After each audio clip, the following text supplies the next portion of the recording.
This is a good one. Do you consider railroad tracks a structure? Is the entire hunt based on naturally occurring structures and landscapes? That's a hard-hitting question. Do I consider railroad tracks a structure? I consider them to be a man-made structure, yes. They were made by man. They're not a building, they are a structure. Is the entire hunt based on naturally occurring structures and landscapes? So I think I mentioned earlier that there are a couple of different ways to work through the poem.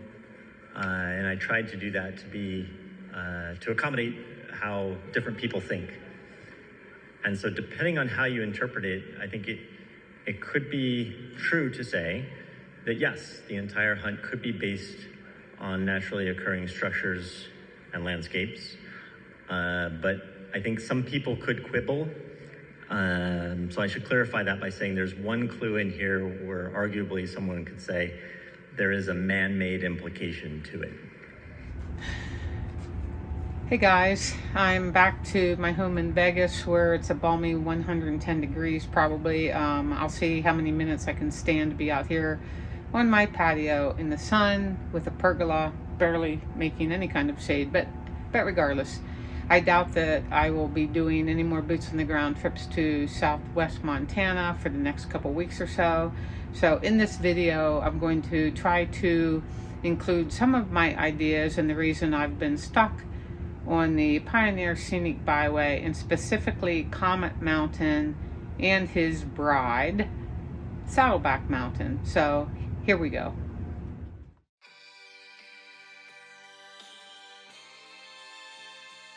Comet Mountain seems to have been a posy playground for at least 3 generations. The picture on page 117 in the hardback book was deliberately skipped in the ebook. Why? It's a picture of Justin and his friends up on Comet Mountain. As many of you have discovered, there is a lot of acreage up on Comet Mountain still owned by many posies.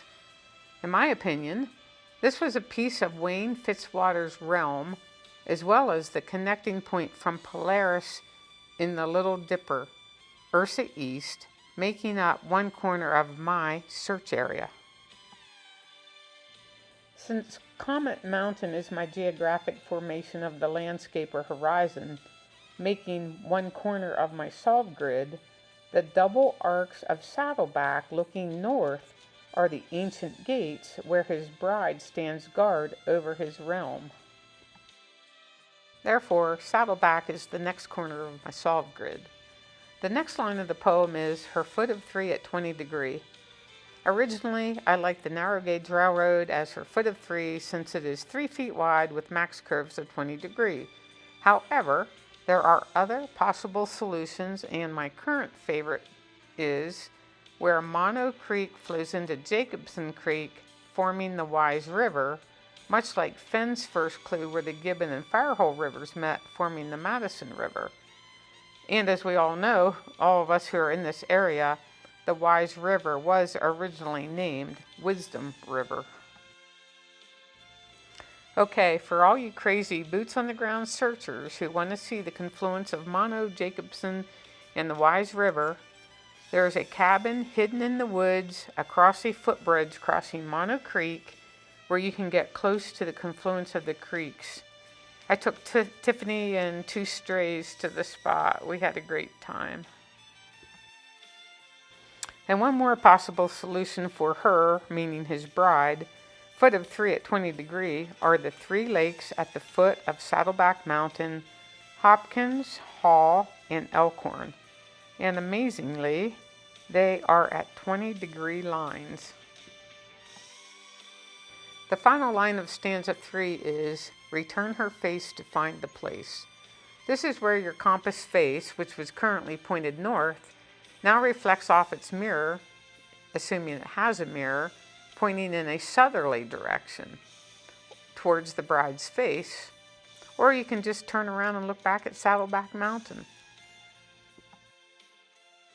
Next we have double arcs on granite bold. If you are driving towards the ghost town of Coolidge, it doesn't get much more bold than Saddleback Mountain. Double arcs on granite bold, where secrets of the past still hold. Beyond the reach of time's swift race, wonder guards this sacred space.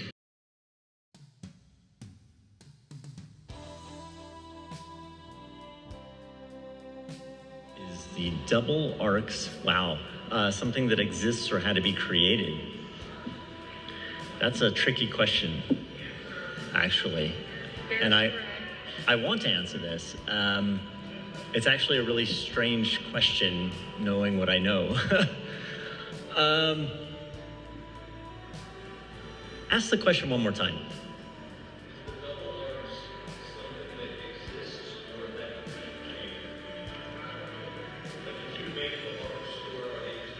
Is a double arc something that exists or were created? Let me think about this.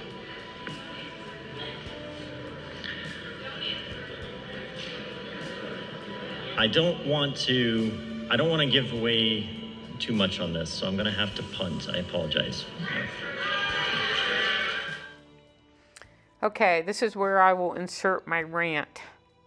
To all you boots on the ground treasure hunters who are destroying other people's memorials or even just private property, you suck.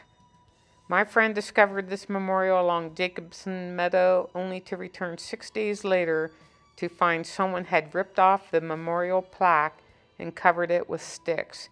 You just destroyed Dan's Meadow, dated 1949. I hope you're proud of yourself, you asshole. Since this will be my last video for a while, I feel the need to add a few more pictures of my recent journeys to Dillon, Polaris, and the Pioneer Scenic Byway. I shall return.